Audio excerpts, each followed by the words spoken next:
اعوذ باللہ من الشیطان الرجیم بسم اللہ الرحمن الرحیم وَاعْلَمْ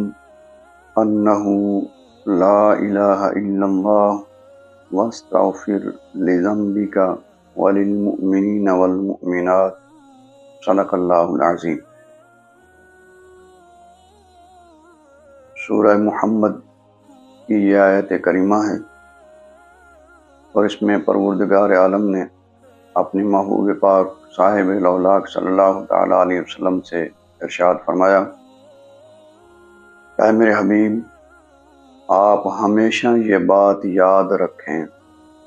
کہ اللہ تعالیٰ کے سوا کوئی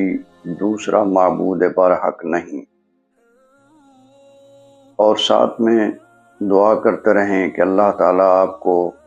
گناہوں سے بچائے رکھے، اور مومنین و مومنات کے لیے استغفار کریں، یعنی بخشش کی دعا مانگیں۔ یہاں پر پہلی بات تو یہ ہے کہ فعلم کا معنی میں نے کیا ہے ہمیشہ یاد رکھو یا یاد رکھیں، اس لیے کیا ہے کہ یہاں پر جو بات بیان ہونے والی ہے اس سے پہلے مدنی کریم صلی اللہ تعالیٰ علیہ وسلم پر سورہ اقرا بسم ربک الذی خلق کی 5 آیتیں نازل ہو چکی تھی،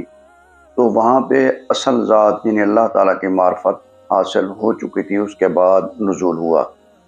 وہ مکی صورت ہے اور یہ مدنی صورت ہے، اس لیے یہاں پر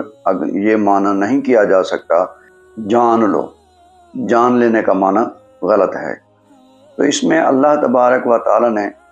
لا الہ الا اللہ کے اندر اپنی معرفت کا حکم دیا، جسے معرفت وحدانیت کہہ سکتے ہیں، معرفت توحید کہہ سکتے ہیں، معرفت اصل ذات کہہ سکتے ہیں، اور اصول کہہ سکتے ہیں۔ تو اس کے بعد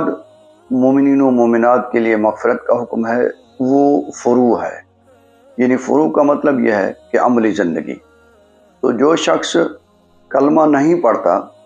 وہ بھلے دنیا جہان کی نیکیاں کر لے، کلمہ پڑھے بغیر اسے نیکیوں کا کچھ فائدہ نہیں۔ اس کے برعکس، کیونکہ ایک صاحب ایمان شخص کو اللہ تعالیٰ کی معرفت کافی حد تک حاصل ہوتی ہے، تو اس صورت میں جب وہ لا الہ پڑھ لیتا ہے، اللہ کی معرفت حاصل کر لیتا ہے، تو اس کے بعد اس کی عملی زندگی آتی ہے، پھر جو بھی وہ عمل کرتا ہے اس کے لیے وہ قابل قبول ہوتا ہے، یعنی اللہ تعالیٰ قبول فرماتا ہے۔ تو یہی کلمہ طیبہ کا ایک راز ہے، اور اس کی ابتدا ہم نے آج کر دی، اور انشاءاللہ آئندہ بھی اس پر بات کرتے رہیں گے۔